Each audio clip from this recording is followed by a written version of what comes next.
Annastacia Palaszczuk today confirmed that the Queensland border will open to Victoria on December the 1st after the state confirmed it had no new cases in the past 24 hours. Now, it comes a day after the Premier announced that residents from Greater Sydney will finally be able to enter Queensland as well from Tuesday. Now, within hours of yesterday's announcement, demand for Queensland holidays on travel websites went gangbusters. What If, for instance, surged over 140%. And the major airlines all announced tens of thousands of extra seats in the lead up to Christmas. But with a surge in demand, you know what happens. A few ballooning prices crop up here and there. Graham Turner is the co-founder of the country's biggest travel agency network, Flight Centre, and he joins me live from Brisbane. Graham, g'day. Hello, Chris. How are you? I'm very, very well. How would you describe the last 24 hours? Oh, look, it's been a bit of a roller coaster. I mean, it's pretty good news. I opened up with Sydney and with Victoria. For Queensland, this is a big airline triangle. It's one of the busiest air routes in the world, of course. So it's fantastic news for both travellers, airlines, and obviously travel and tourism operators. So generally, it's very good news. Where are they booking to? Look, we've looked at today. We had a look at a lot of the bookings. I think something like 45% of the bookings that we did online were from Melbourne to either the Gold Coast or Brisbane. So Queensland is a big beneficiary of this. The other destinations are fairly evenly spread. Brisbane, Sydney, Brisbane, Melbourne, Melbourne, Sydney. So Queensland's a big winner here. Yeah. Okay. So what about places on the Sunshine Coast?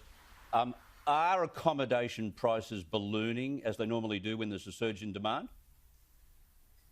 Look, I don't think they will so much because there's not a lot of accommodation left in December, January, I'd say, probably, particularly in the tourist areas. The Gold Coast still has some, but I'd say the Sunshine Coast, from what I hear, is fairly well booked, as is some of the other North Queensland Whitsundays. There's still accommodation in Hamilton Island, so, but this will all book out pretty quickly. But I haven't heard of anyone jacking up prices or anything like that. I think generally prices have been cheaper than normal, and it might come back to some level of normality over the next few weeks. But the airfares will be a little higher than normal, but that's mainly the peak season airfares. Yeah. I've spoken to tourism operators in Airlie Beach, Port Douglas, Cairns over the past several months. They were looking at some terrible scenarios with their local businesses. I guess it's strange to book flights to Port Douglas and those places, especially from Melbourne and Sydney at the moment.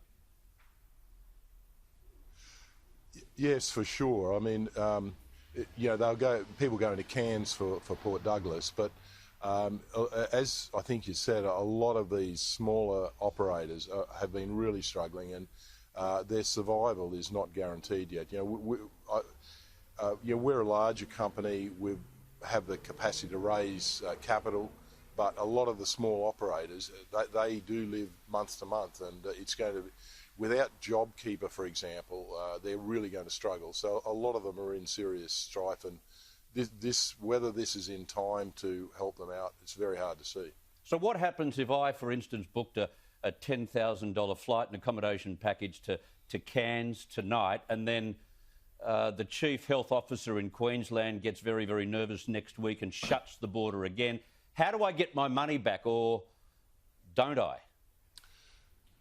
Well, look, it's a good question. And I mean, I think the first thing is that I think it's really important with these borders open that they don't shut. Shutting Adelaide, for example, shutting off Adelaide when there were 20 or 23 cases in North Adelaide caused chaos. Caused chaos to passengers, to airlines, to our people have spent a lot of the last week or so refunding money. But generally, and I don't know the specific case that you talk about, but generally the airfares and the accommodation bookings will be more flexible, and it'll be easier to get refunds than it traditionally would be. So there may be deposits lost, but generally most of the operators, most of the airlines are being much more flexible because just exactly what you say could actually happen, particularly when there's no coordination between states and the federal government. And you know, it's something that really worries all of us. And I know I've been talking to people like Alan Joyce and Jeff Colbert from Sydney Airport. It's the open and shut sort of scenario that really worries us and is a major concern. I hope that they won't. I don't think they will, and even if there's a reasonably major outbreak, that seems to be their policy, but who knows, Chris? Yeah, who knows? You're exactly right. Graham Turner, thank you so much for your time. Thank you, Chris. Nice. All right.